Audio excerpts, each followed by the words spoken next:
In today's video, I'd like to talk about giants and what a Bible passage has to say about them. I also want to talk about giant trees, really giant trees, the likes of which are not seen today, and what the Bible has to say about that. I love you all, God bless, and welcome.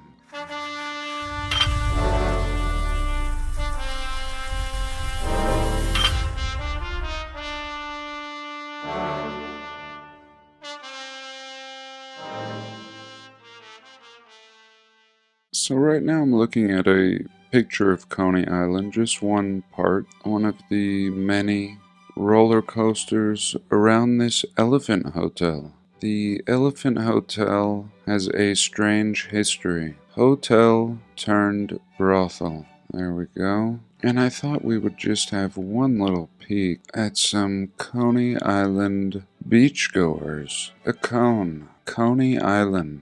Cone be in reference to all these towers. What is the cone? In Peru, they found skulls. They're in museum in Lima. And these skulls are cone heads, like a humanoid cone head, like the movie, but a better skull than the movie. So I don't know, what was the cone? We're told of a hot dog that was invented here, the coney. I think it's just a hot dog with chili, maybe cheese. I'm not sure. And here we go. Here is the big draw. The beach, always a popular destination. And years ago, we looked at photos like this and laughed, noticing how odd the people are. Maybe it's natural. And more importantly, no beach towels, no beach blankets, just laying around in the sand. Maybe that's fine. Surely somebody has a beach towel or something. It's like a few chairs back here. Really very few chairs. Very awkward. Why so odd? I mean, this extravagance back here. A little glimpse at old downtown Coney. I don't know. And just a strange scene down here. This man preparing for a run. And here's some people swimming. And again, this is where Jerry Seinfeld's father was adopted. He was in an incubator. Yes. How many of these people may have been in incubators wearing matching swimsuits? And then we have like the chaperones in suits kind of scattered amongst the orphans. Hey, how about we get out of here and get ourselves a coney? Alright, that sounds great. Is there anything else to eat? I don't really like conies. No, there's nothing but conies here. Alright. I'm going way out there tonight. I'm going as far as I can go. And that would be as far back as the Giants. And I think that before this gap in time, before this reset, or perhaps several resets ago, the Giants were a part of this puzzle. Sometimes warring with man, sometimes coexisting. In North America, most of this evidence is swept away by the Smithsonian and left out of any historical, modern, academic texts. And yet, this is a big clue. Just the fact that we have so many accounts of the giant, not only in North America, but all throughout the realm, is a good indicator that they are part of this missing gap. It could be that they were wiped out, or on the other end of the spectrum, they may quite possibly still be in control, operating in the shadows. I don't know, but I thought we would have a little look at what history has to say. I want to thank stolenhistory.org,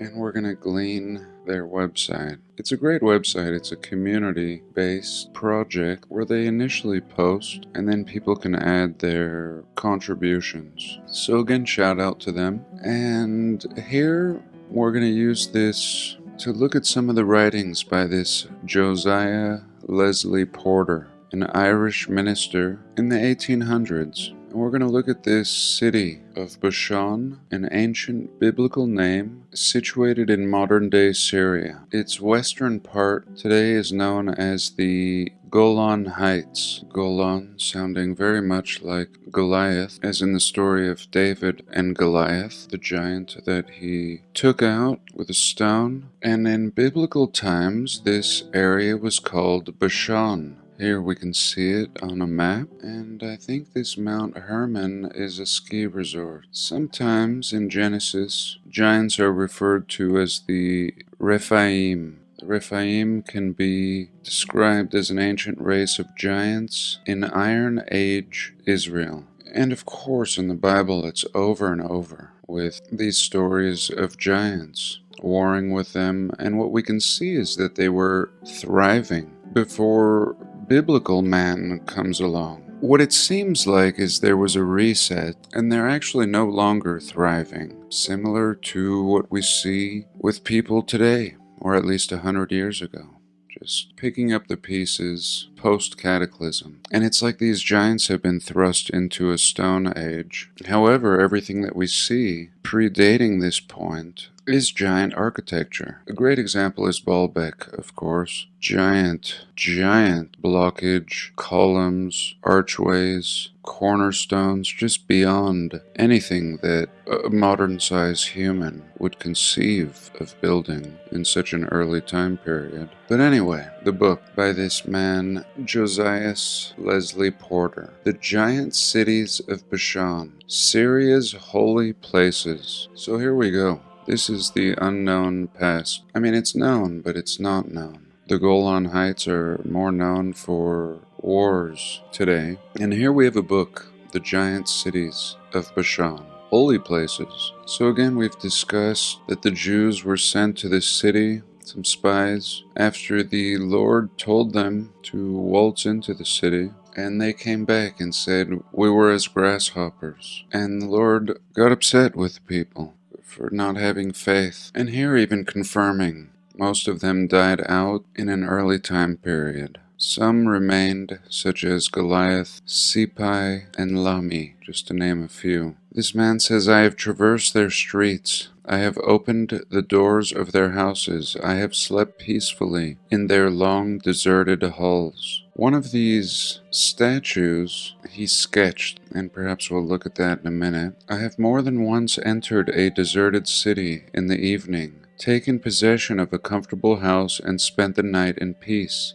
Many of the houses in the ancient cities of Bashan are perfect, as if only finished yesterday." Again, very reminiscent of what we see in our recent past in the 1800s. Beautiful architectural feats that just don't make sense. But yet this man is in the 1850s. So he's astounded, as if he's seeing ruins from biblical cities, and he's probably baffled, again because of this gap in time. And I think what this points out is that the Bible and this reset and everything is not thousands of years ago. Of course I don't know, but this man is experiencing exactly what we are now uncovering, and he's saying it back then. Now, this is similar to what I just shared recently in the 1850s in Utah. The Mormon Tabernacle is holding a meeting, and they're discussing empty cities where at least half of the homes are vacant. Entire cities. And they're encouraging their members to move into them. And here,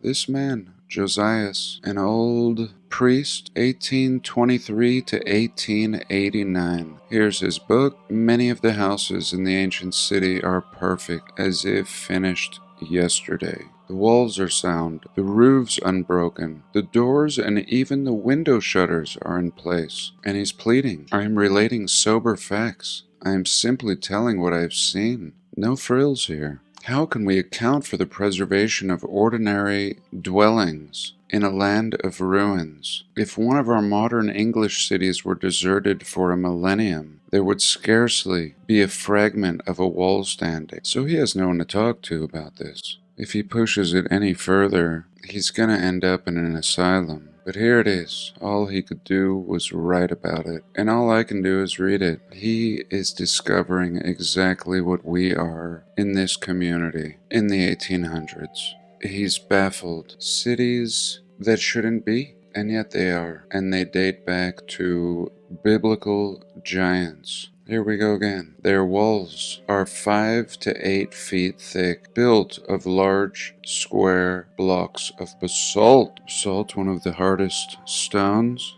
Perhaps remnants of ancient trees. Glassy, hard, silica. The roofs are formed of slabs of the same material. Really complicated building material, essentially. The doors and window shutters are of stone, hung on pivots, and we can still see examples of this today. Some of these ancient cities have 200 to 500 houses still perfect, but not a man to dwell in them. Okay, so this is gold. I don't know why. Things are getting juicy. We're starting to find the proof. And forgive me, this may be a few years old for all I know. Let's go back and see. July 18th, 2023.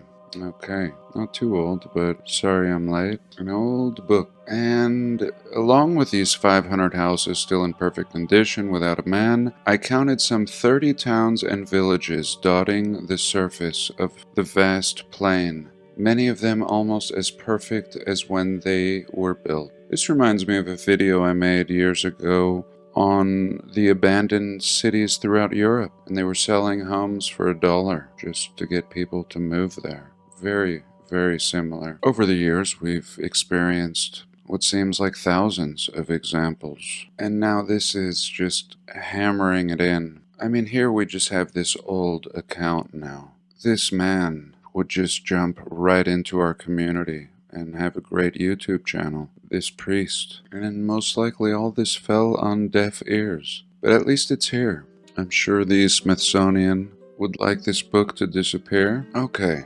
Now, as if this guy wasn't awesome enough to document all this for us, he was an artist too.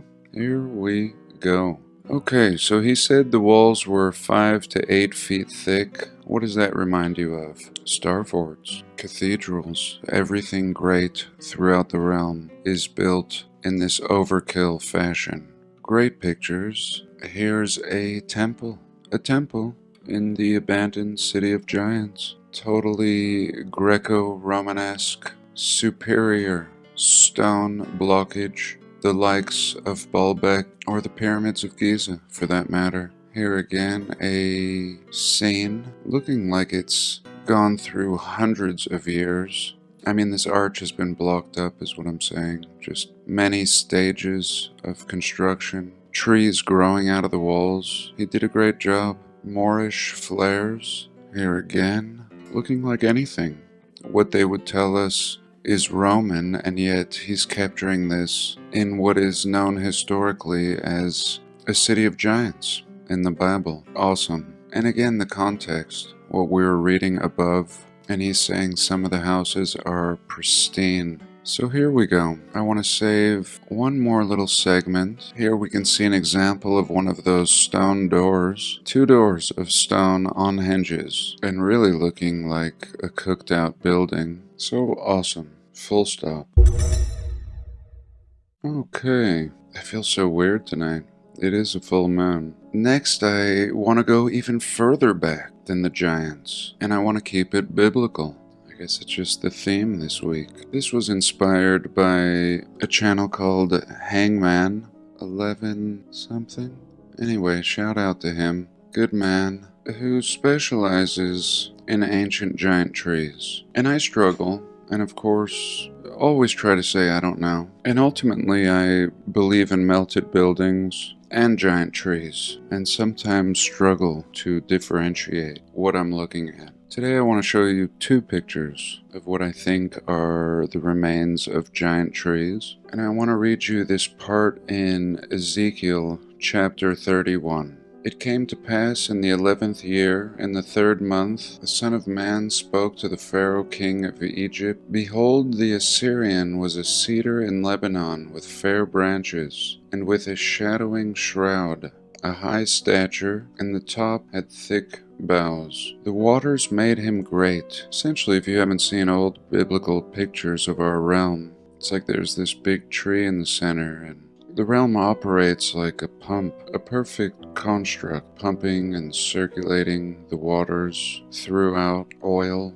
way down deep, a dome protecting everything. And I think the tree's been cut down and maybe sitting at the North Pole. It may be the Black Rock or Mount Meru, the stump, and it's still magnetic, still highly charged, and still pumping water, even though the tree is gone. Only its branches can be found scattered, perhaps a few at the petrified forest in Arizona. But anyway, the waters made him great, little rivers created at the roots. His height was exalted above all trees, and his boughs were multiplied. His branches became long because of the multitude of waters when he shot forth. So this is like an old tree, an old early tree that sprouted at the beginning, had access to a lot of water. All fowls made their nest in the boughs, really sounding like the movie Avatar, The Great Tree.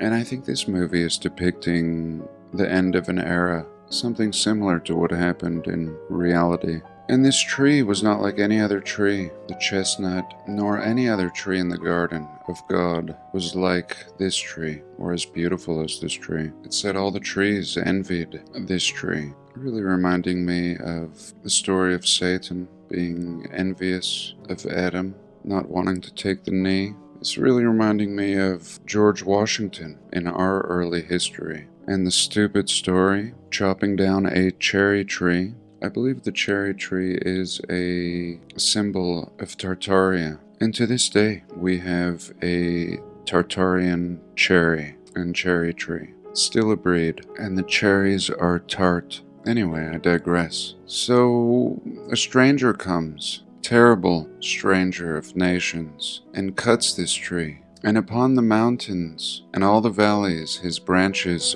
are scattered, boughs broken, scattered all over, and the people of the earth are gone. So this event is clearly a reset. The cutting down of this tree must cause absolute devastation. Now the people are gone. There is no great harmonious umbrella. Upon his ruin shall all the fowls of the heaven remain, and all the beasts of the fields shall be upon his branches. And in my opinion, this is the mountains. The mountains are where most of nature resides. Nature resides upon the ruins of this great tree. And then no trees now shall exalt themselves to this height, nor shoot up to the same height as this great tree, because they don't drink from that water, the waters of the north. And thus said the Lord God, that he mourned, and restrained the floods thereof, and the great waters stayed, and all the trees of the field fainted. When the tree fell, he says, I made the nations shake at the sound of his fall, when I cast him down to hell with them that descend into the pit. And all the trees of Eden, the choice and the best of Lebanon, all that drink water, shall be comforted in the nether parts of the earth. And I would love to hear your interpretation of this passage in Ezekiel chapter 31, really sounding like a reset, the cutting down of the greatest tree in the realm. And it's been proposed in our community that the great flood may have even been caused by this tree, either making a mess of the existing waters, or eventually, maybe not all at once, but eventually, if there was such a giant tree, all of the waters that it contained would have to go somewhere. And if the branches were scattered all over the earth, then I think this is a culprit. And let me just end with one example. This is in Colorado, I believe, and we can see the rings of the tree. And again, this may just be a branch laying on its side. And here again, a cross section. So that's it. I think I'm out of time. I thank you so much for joining me today. I love you all.